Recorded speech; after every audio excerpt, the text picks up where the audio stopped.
লোকসভা নির্বাচন 2024 কোচবিহার জেলা তৃণমূল কংগ্রেস জয়লাভের পর লাগাতার সন্ত্রাসের অভিযোগ উঠছে শাসক দলের বিরুদ্ধে। সেই অভিযোগ খতিয়ে দেখতে সোমবার কোচবিহারে আসেন রবিশঙ্কর প্রসাদ, প্রাক্তন আইনমন্ত্রী, কেন্দ্রীয় সরকার, ত্রিপুরার প্রাক্তন মুখ্যমন্ত্রী বিপ্লব দেব, রাজ্য সাধারণ সম্পাদক অগ্নিমিত্রা পালের নেতৃত্বে প্রতিনিধি বিশিষ্ট একটি দল কোচবিহারের বিভিন্ন এলাকা পরিদর্শনে যান। বিশেষ করে সিতাই বিধানসভা এলাকায় সাধারণ মানুষের সাথে কথাবার্তা বলেন তারা। কান্নায় ভেঙে পড়ে কর্মী সমর্থকদের একাংশ। তাদের অভিযোগ, লাগাতার সন্ত্রাস এবং ধর্ষণের মতো ঘটনা ঘটলেও এলাকায় স্থানীয় কোনো বিজেপি নেতৃত্বদের দেখা পাওয়া যাচ্ছে না।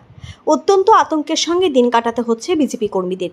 এদিন তাদের সাথে উপস্থিত ছিলেন নিশীথ প্রামাণিক, কোচবিহারের দক্ষিণ বিধানসভা কেন্দ্রের বিধায়ক নিখিল রঞ্জন দে, কোচবিহার উত্তর বিধানসভা কেন্দ্রের বিধায়ক তথা জেলা সভাপতি সুকুমার রায় সহ অন্যান্য স্থানীয় নেতৃত্ব।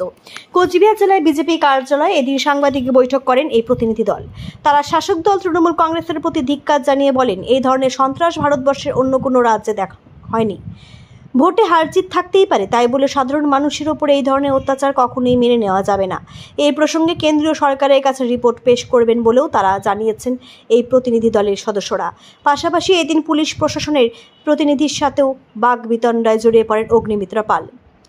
অভিযোগ এতটাই গুরুতর, অগ্নিমিত্রা দেবী সেই প্রতিনিধির মোবাইল ফোন আটকে রাখেন। সেই সঙ্গে তৃণমূল কংগ্রেসের মুখপাত্র প্রাক্তন সাংসদ পার্থপ্রতিম রায় মন্তব্য করে বলেন, বিপ্লব দেবের নেতৃত্বে কোচবিহারে ভোট পরবর্তী হিংসার পরিদর্শনে এলে এর থেকে লজ্জার কিছু নেই। কারণ সবাই জানে বিগত নির্বাচনে ত্রিপুরায় কী ধরনের সন্ত্রাস হয়েছিল এবং তৃণমূল কংগ্রেস যখন 2021 এবং 2022-এ ভোটের কাছে ত্রিপুরায় গিয়েছিল, তাদেরকে কিভাবে আক্রমণ করে আক্রান্ত করা হয়েছিল সেটা সকলের জানা। কোচবিহারে যারা নিজেদেরকে ঘরছাড়া বলে দাবি করছেন, তারা নিজেরাই আতঙ্কিত হয়ে বাড়িতে যাচ্ছেন না। সেখানে তৃণমূল কংগ্রেসের কিছু করার নেই। তারা অবশ্যই বাড়িতে আসুক, এই বার্তাই তাদেরকে দেওয়া হবে। তারা শুধুমাত্র নাটক করার জন্য এই ঘটনা করছে। প্রশাসনের কাছে আবেদন থাকলো তাদেরকে বাড়ি পৌঁছে দেওয়ার। বাংলার মানুষ মুখ্যমন্ত্রী মমতা বন্দ্যোপাধ্যায় শাসনে অত্যন্ত সুরক্ষিতভাবে রয়েছে। এখানে প্রতিনিধি দলের বিশেষ প্রয়োজন নেই। This channel does not promote or promotion any illegal activities. All content provided by this channel is meant only for educational purpose only. आप लोग के सामने तृणमूल सरकार, ममता जी की सरकार के गुंडों के द्वारा क्या क्या किया गया, इसका सबसे बड़ा प्रमाण ये शुक्ला सरकार है। वो प्रधान है और उसके साथ तृणमूल लोगों ने बदसलूकी किया और पुलिस देखती रही। भारत के पेनल लॉ में, आपराधिक कानून में, एक महिला के साथ बदतमीजी से बात करना भी अपराध है और यहां पर उनका कपड़ा फाड़ने की कोशिश की गई, वो भी एक प्रधान से। ममता जी, आपकी सरकार में क्या हो रहा है, हम जवाब जानना चाहते हैं। चुनाव में हारना जीतना एक बात है, लेकिन क्या जीतने के लिए आप एक महिला मुख्यमंत्री हैं, एक महिला प्रधान के साथ आपकी पार्टी के गुंडे ये काम करेंगे?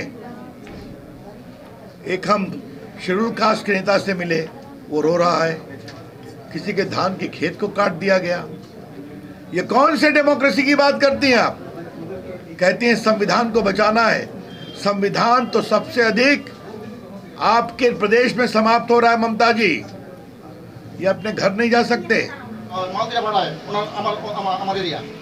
ওরা এরিয়াতে 14টা অঞ্চল আছে, সেখানে আমরা 5টা অঞ্চল জিতেছি। অথচ জেতার পরে আমাদের প্রার্থী মনস্টিকা কোনো জিতেছে, তবুও আমাদের উপর অত্যাচার হচ্ছে।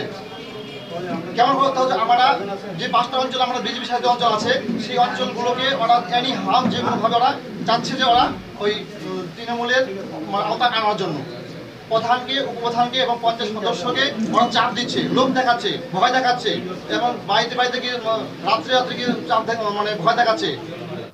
সংবাদ মাধ্যমে এবং জানতে পেরেছি যে বিজেপির একদল কেন্দ্রীয় প্রতিনিধি দল, তারা কোচবিহারে আসছে, আজকে এসে খানিকক্ষণ বাদে এসে পৌঁছবে। তারা পোস্টপোল ভায়োলেন্সে আক্রান্ত তাদের দলীয় কর্মীদের সঙ্গে দেখা করবে। এর নেতৃত্ব দিচ্ছেন ত্রিপুরার প্রাক্তন মুখ্যমন্ত্রী সাংসদ বিপ্লব দেব। আমার বক্তব্য খুব ক্যাটেগরিক্যালি যে বিপ্লব দেব নেতৃত্বে যদি ভোট পরবর্তী হিংসার মানুষদের সঙ্গে দেখা করতে আসে, তাহলে এর থেকে লজ্জার কিছু নেই। ত্রিপুরায় যাই, সেই সময় আমাদের দলীয় কর্মী, সমর্থক এবং নেতৃত্ব যারা গিয়েছেন তাদের একটা বড় অংশ কিভাবে আক্রান্ত হয়েছে, তখন স্বয়ং বিপ্লব দেব ত্রিপুরার মুখ্যমন্ত্রী ছিলেন এবং স্বরাষ্ট্রমন্ত্রী ছিলেন।